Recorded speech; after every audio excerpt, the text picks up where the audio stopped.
안녕하세요. 59세 된 박민수입니다. 요즘 젊은 사람들이 흔히 하는 말이 있잖아요. 50 넘으면 여기저기 아프다고요.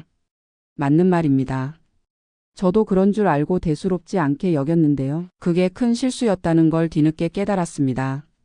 제가 지금 대형마트에서 야간 보안 관리원으로 일한 지 2년 정도 됐습니다. 그 전에는 32년 동안 중소제조업체에서 생산관리팀장으로 일했어요. 그런데 회사 사정이 어려워지면서 57세에 명예퇴직을 하게 됐습니다. 퇴직금 8천만 원 정도 받았는데요. 나이가 나이다 보니 재취업이 쉽지 않더라고요. 2년 가까이 구직 활동을 하면서 퇴직금도 많이 까먹고요. 결국 지금 하는 야간 보안 일을 시작했습니다. 월급은 180만 원 정도 나오니까 생활하는 데는 문제 없어요. 근데 야간 근무가 생각보다 힘들더라고요. 밤 10시에 출근해서 새벽 6시에 퇴근하거든요. 처음엔 잠을 못 자서 정말 힘들었어요. 그런데 일을 시작한 지 몇 달 지나니까 두통이 자주 오더라고요. 처음엔 야간 근무 때문에 수면 패턴이 바뀌어서 그런가 보다 했어요. 스트레스도 많이 받고 있었거든요. 나이 든 사람이 새로운 환경에 적응하는 게 쉬운 일이 아니잖아요. 아내도 처음엔 그렇게 생각했어요. 우리 아내는 56세인데 대형마트 델리코너에서 파트타임으로 일해요. 월 120만 원 정도 벌어오고요. 아내가 그러더라고요. 스트레스 받지 말고 천천히 적응하면 괜찮아질 거라고요. 그래서 저도 진통제 사 먹고 참고 견뎠어요. 약국에서 파는 두통약 먹으면 그때는 좀 나아지거든요. 그런데 약효가 떨어지면 또 아프고요. 계속 반복되니까 약에 의존하게 되더라고요. 몇 개월 그렇게 지내니까 아내가 걱정하기 시작했어요. 두통약을 너무 자주 먹는다고요. 그리고 제가 예전보다 말수가 줄어들고 짜증을 잘 내게 됐대요. 본인도 모르게 그랬나 봐요. 어느 날은 근무 중에 두통이 너무 심해서 정말 힘들었어요. 머리가 깨질 것 같고 속이 메스꺼워서 화장실에서 토하기까지 했거든요. 그때 같이 근무하는 동료가 그러더라고요. 병원에 한번 가보는 게 좋겠다고요. 그 동료도 60세가 넘은 분인데요. 본인도 몇 년 전에 비슷한 증상이 있어서 검사를 받았다고 하더라고요. 다행히 큰 문제는 없었지만 혈압약을 먹기 시작했다고 해요. 그러면서 50 넘으면 몸의 신호를 무시하면 안 된다고 조언해 주셨어요. 집에 와서 아내한테 말했더니 아내도 그러더라고요. 요즘 제가 자다가 이를 갈고 잠꼬대도 한다고요. 그리고 새벽에 들어와서 잠들기까지 시간이 오래 걸린다고 하더라고요. 저는 피곤해서 금방 잠들 줄 알았는데 그게 아니었나 봐요. 큰아들도 추석 때 집에 와서 그러더라고요. 아버지 얼굴이 많이 수척해졌다고요. 그리고 예전보다 말할 때 힘이 없어 보인다고요. 아들 말을 듣고 보니 거울에 비친 제 모습이 확실히 달라 보이더라고요. 그래서 결국 병원에 가기로 했어요. 처음엔 동네 내과에 갔는데요. 의사 선생님이 혈압이 좀 높다고 하시더라고요. 그전에도 혈압이 조금 높긴 했는데 약을 먹을 정도는 아니었거든요. 근데 이번에 재보니까 확실히 올라가 있었어요. 선생님이 그러시더라고요. 야간 근무하고 스트레스 받고 수면 부족이면 혈압이 오를 수 있다고요. 그래서 혈압약을 처방받아서 먹기 시작했어요. 몇 주 지나니까 두통이 조금 나아지는 것 같았어요. 그런데 어느 날 갑자기 두통이 너무 심하게 왔어요.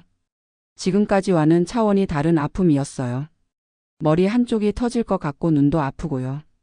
그날은 정말 근무를 못할 뻔했어요. 다음 날 바로 응급실에 갔어요. 아내가 겁이 나서 따라왔고요. 응급실에서 CT를 찍어봤는데 다행히 뇌출혈 같은 건 없더라고요. 그런데 응급실 의사가 그러시더라고요. 신경과에 가서 정밀 검사를 받아보라고요. 솔직히 그때까지도 대수롭지 않게 생각했어요.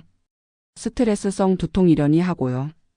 근데 아내가 계속 걱정하니까 신경과 예약을 잡았어요. 2주 기다려야 한다고 하더라고요. 신경과에 가서 선생님한테 증상을 자세히 말씀드렸어요.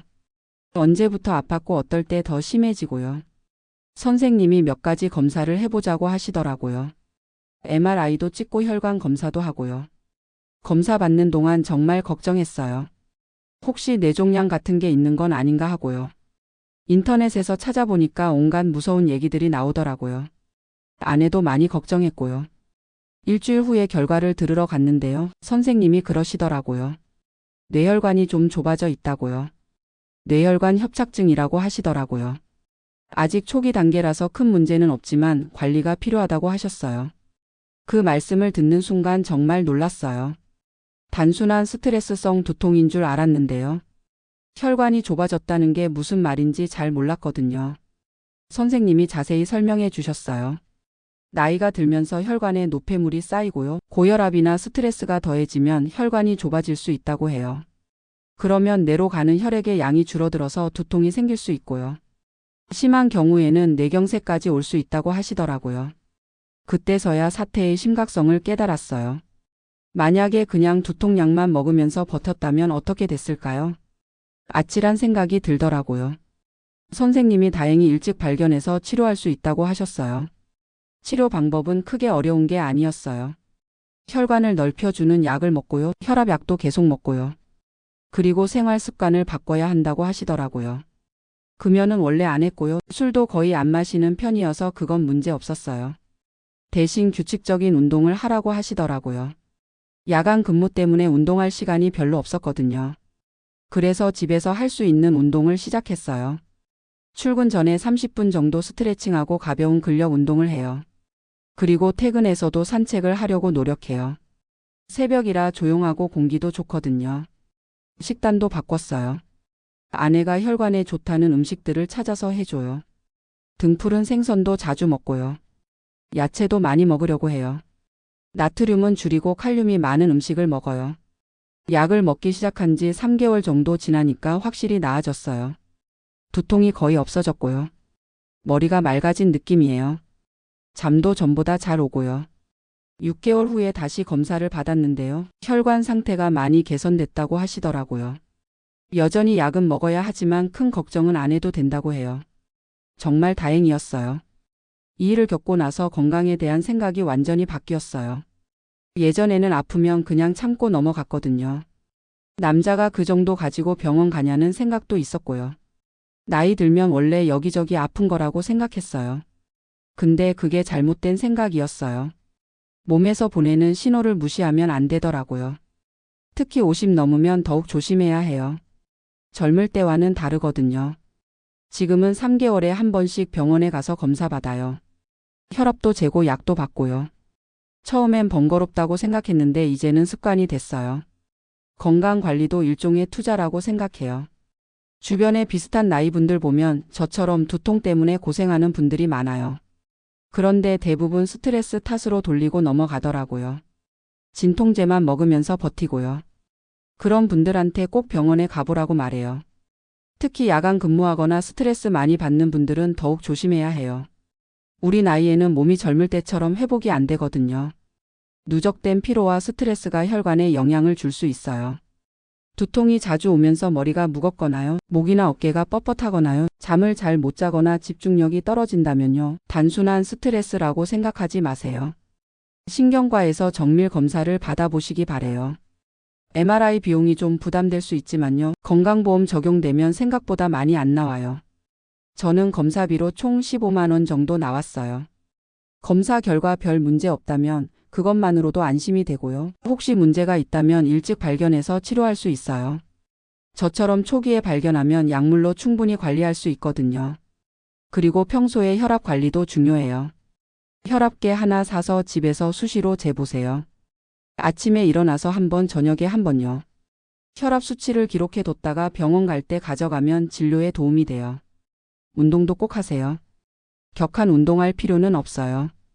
걷기나 가벼운 스트레칭만으로도 충분해요. 저는 출근 전에 30분씩 집 앞 공원을 산책해요. 처음엔 귀찮았는데 지금은 하루에 활력이 돼요. 식단 관리도 중요하고요. 짜고 기름진 음식은 줄이고요. 야채와 과일을 많이 드세요. 견과류도 혈관 건강에 좋다고 해요. 저는 아침마다 견과류 한 줌씩 먹어요. 금연은 당연히 해야 하고요. 술도 적당히 하세요. 저는 원래 술을 별로 안 마셨는데요. 이제는 거의 끊었어요. 가끔 회식 자리에서 한 잔 정도만 해요. 무엇보다 스트레스 관리가 중요해요. 저도 야간 근무가 스트레스지만요. 가족을 위해서 계속 해야 하거든요. 대신 스트레스를 푸는 방법을 찾았어요. 퇴근하고 나서 라디오를 들으면서 차 한 잔 마시는 시간이 제일 좋아요. 조용한 새벽에 혼자만의 시간을 갖는 거죠. 그때 하루를 정리하고 마음을 다잡아요. 가족들과 대화하는 시간도 늘렸어요. 예전에는 피곤하다고 말수가 적었는데요. 이제는 의식적으로 대화를 많이 하려고 해요. 아내나 아들들과 얘기하면 스트레스가 많이 풀려요. 주말에는 가족들과 함께 시간을 보내려고 해요. 영화를 보거나 가까운 곳으로 드라이브를 가거나요. 돈이 많이 드는 것보다는 함께하는 시간 자체가 중요한 것 같아요. 이렇게 생활하다 보니 두통도 거의 없어졌고요. 전반적인 컨디션도 많이 좋아졌어요. 야간 근무가 여전히 힘들긴 하지만요. 건강 관리를 하면서 하니까 전보다 훨씬 나아요. 돌이켜보면 제가 너무 방심했던 것 같아요.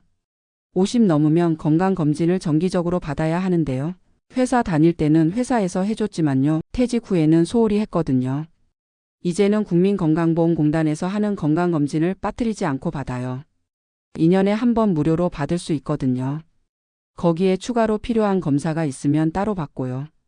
건강이 곧 재산이라는 말이 정말 맞는 것 같아요. 아프면 의료비도 들고요. 일도 제대로 못하게 되고요. 가족들도 걱정하게 되고요. 저희처럼 경제적으로 여유가 없는 상황에서는 더욱 건강이 중요해요.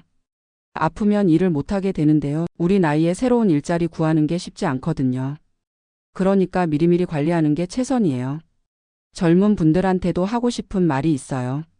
나이 들어서 후회하지 말고 지금부터 건강 관리하세요. 규칙적인 운동하고요. 정기적으로 건강검진 받고요. 금연, 금주하고 스트레스 관리하세요. 특히 직장 생활하면서 스트레스 많이 받는 분들은요. 스트레스가 몸에 얼마나 나쁜 영향을 주는지 알아야 해요. 저처럼 혈관에 문제가 생길 수도 있고요. 당뇨나 고혈압 같은 만성질환도 생길 수 있어요. 퇴직을 앞둔 분들한테도 말씀드리고 싶어요. 퇴직하면 건강검진 받을 기회가 줄어들어요. 그러니까 퇴직 전에 꼼꼼히 검사 받으세요. 그리고 퇴직 후에도 정기적으로 관리하세요. 우리나라 의료 시스템이 생각보다 잘 되어 있어요. 건강보험 덕분에 검사비나 치료비 부담이 많이 줄었고요. 동네 병원도 수준이 높아졌어요. 이런 혜택을 잘 활용하시기 바래요. 마지막으로 가족들한테 감사하다는 말씀 드리고 싶어요.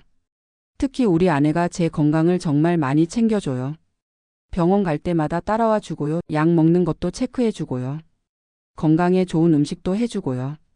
아들들도 자주 안부를 물어봐요. 약은 잘 먹고 있는지, 컨디션은 어떤지요. 가족의 관심과 사랑이 치료에 큰 도움이 된다는 걸 느꼈어요. 혼자 사시는 분들은 더욱 건강 관리에 신경 쓰세요. 아플 때 돌봐줄 사람이 없으니까요. 정기적으로 병원에 가고요. 약도 빠뜨리지 말고 드세요. 주변 사람들과도 연락을 자주 하세요. 제 경험담이 같은 어려움을 겪고 계신 분들께 도움이 됐으면 좋겠어요. 두통이 자주 오신다고 해서 너무 겁먹지는 마세요. 하지만 그렇다고 해서 대수롭지 않게 넘기지도 마시고요. 적절한 시기에 적절한 검사를 받으시기 바래요. 건강은 하루아침에 좋아지는 게 아니에요. 꾸준한 관리가 필요해요. 저도 앞으로 계속 관리해 나갈 생각이에요. 우리 모두 건강하게 오래오래 살아요. 감사합니다.